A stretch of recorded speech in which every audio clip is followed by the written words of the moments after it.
WL Sports, where we review all the best sports takes from around the country.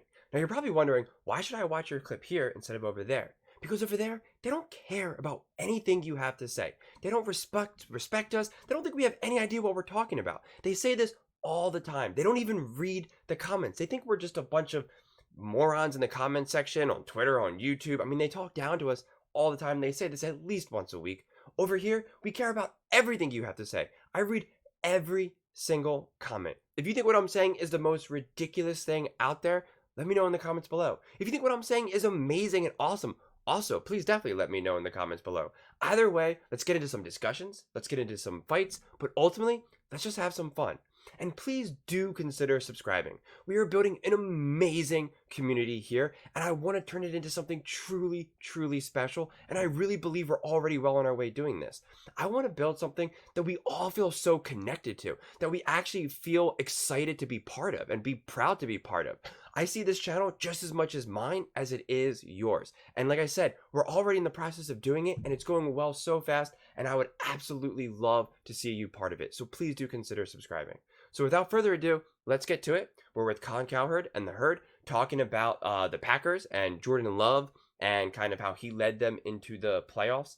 I think Jordan Love has really been on a whole journey. It's like on one minute, everyone thinks that he's the future. And then the next minute they say he's a terrible quarterback. He's not the future. And now we're back on the train of him being the future. So let's just get right to it and we'll kind of unpack it a little bit.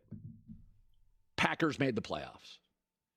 Green Bay, and man, you talk about rare. It's like lottery rare. Appears to have hit on a third straight quarterback. Now, they're 9-8. They're not 13-4. They're not 12-5. They had to win yesterday to get in, and they're an underdog and should be by a touchdown or so in the playoffs. But here's what's true and indisputable. If you go to Aaron Rodgers' last 10 games last year with mostly the same dudes, and Jordan Love's final 10 games this year, I'm stopping that right there because I hate that comparison. Hate it, hate it, hate it, hate it. Mostly the same dudes. They are not the same dude. First off, mostly already undercuts the argument because it's not the exact same dudes. But let's just say it was the exact same team and you're just replacing the quarterback. They're not the same players because it's a whole year later.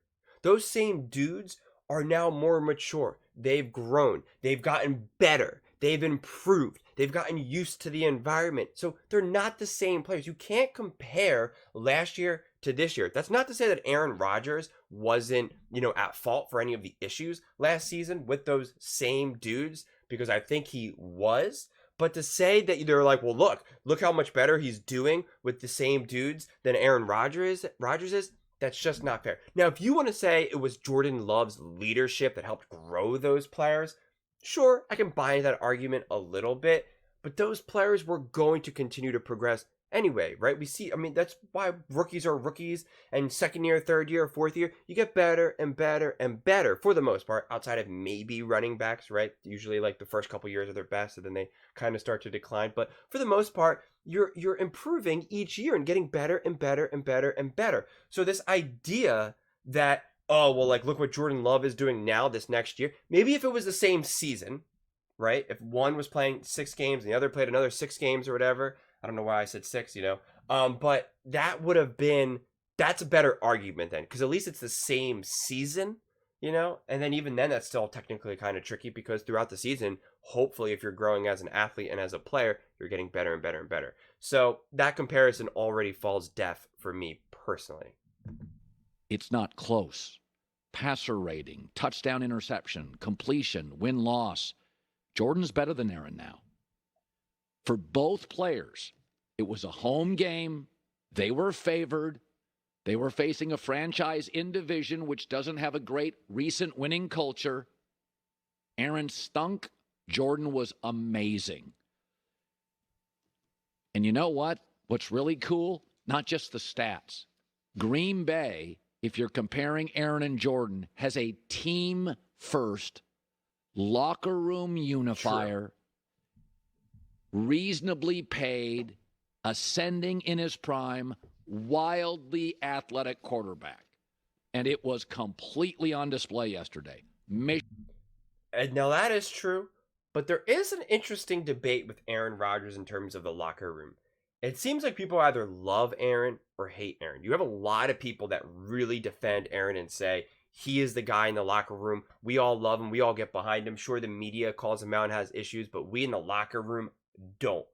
Then you have other people that are like, no, Aaron Rodgers is all about him, and you don't know what he's going to do, and I do just got to worry and take care of myself. We saw that with Devontae Adams. Like, he specifically didn't sign with the Packers because he's like, I don't know what Aaron is going to do, and I got to take care of myself.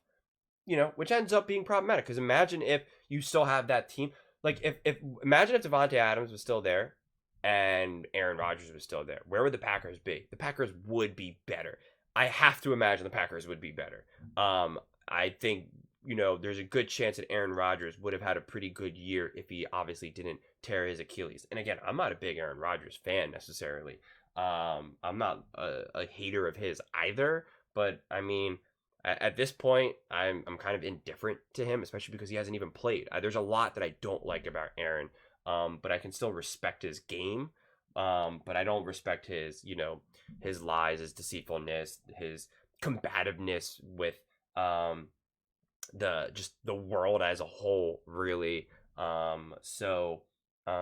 Yeah. Mission accomplished. It doesn't matter if they lose at Dallas. It's one of the youngest teams to ever make the playoffs. It's offensively, it's kids everywhere. And I think they probably eventually have to get the defense right, from coaching to personnel. It doesn't quite feel right. But mission accomplished. They could go on the road and get smoked. This is not, it's unfair to label this as a Super Bowl team. San Francisco, Buffalo, Kansas City, Baltimore, those teams, there's pressure on those teams. This team's like Houston. They're playing with house money. Mission accomplished. They found their quarterback. And simultaneously, when you juxtapose Justin Fields, who's got weapons too, and Jordan Love, it gave the Bears a reminder who gets quarterback right in this division and who owns the division over the last 30 years. Chicago, you're on the clock. Green Bay, welcome to the playoffs. Again, here's the coach. He's a tough-minded sucker now. His family did a hell of a job. I love how when you're talking to the media and publicly, you have to use words that you never use. You really think Matt LaFleur says he's a tough-minded sucker? I mean, like, who's ever said that comment ever? That might have been the first time that's ever been said. He wants to say he's a tough MFer. So the fact that you just said he's a tough-minded sucker, they need to turn that into a t-shirt, like, right away. Raising him in terms of just what he's all about.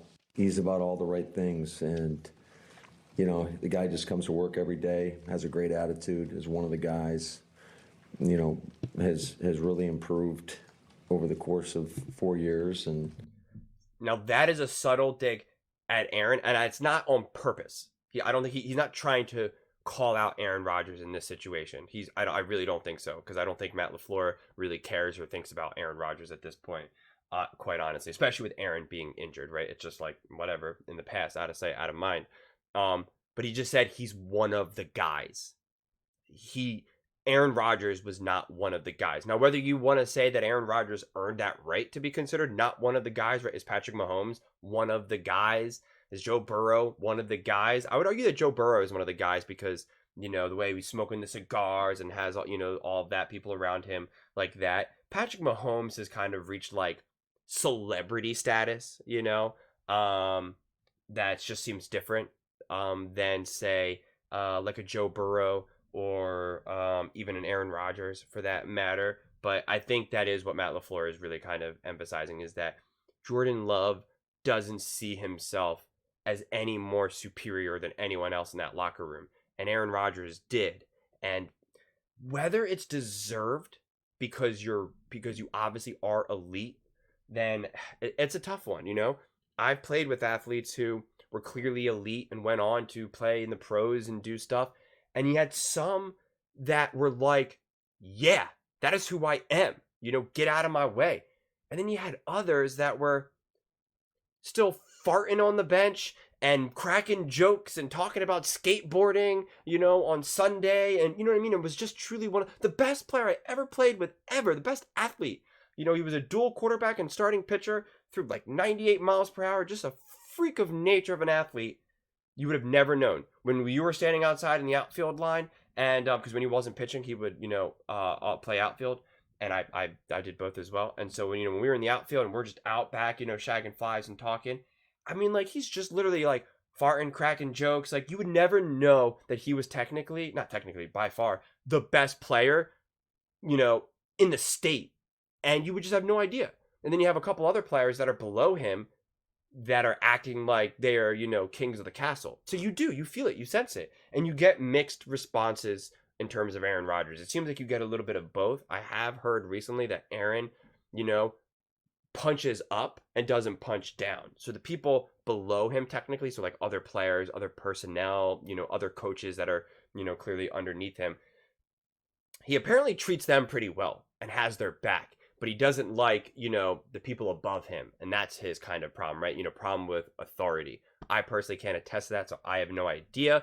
But it does seem like Aaron Rodgers really has a love or hate. And ironically, Jordan Love has just this more of like one of the guys mentality. So, you know, it's the Packers are just are an exciting team to watch right now. And I being an Eagles fan, so by definition that means I don't like the Cowboys, but I always try to offer my unbiased analysis, although I definitely got caught this past Sunday not giving the best analysis in terms of the Eagles and the Cowboys because of that. I have a lot of hopes that the Packers, because since I see the Packers as more of a question mark team, because like, can Love just show out? Right? Because he's this unproven guy. So can he just come out? You know, it wouldn't shock me if Jordan Love has this amazing game and, you know, steamrolls the Cowboys, for instance. Like, that's actually a possibility in my mind because the Cowboys are known to drop the ball and the Packers could suddenly just, you know,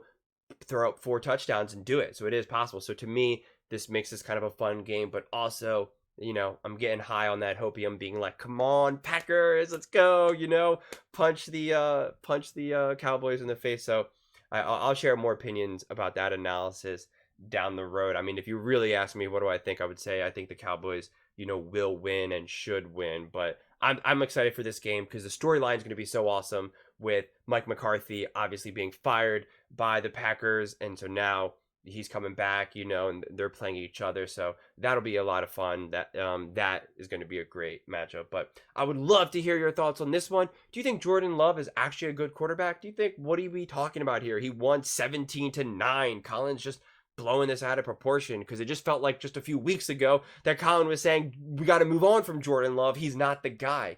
He's flip-flopped on Jordan Love more so than I've probably seen on like any other player as of late. So I would love to hear your thoughts on this one. So let me know in the comments below. And again, please don't forget to subscribe. As I said, we are building an amazing community here, and I truly believe we can turn it into something special. I see this channel just as much mine as it is yours, so I would absolutely, positively love to see you part of it, and so we can build something that we're all proud to be part of.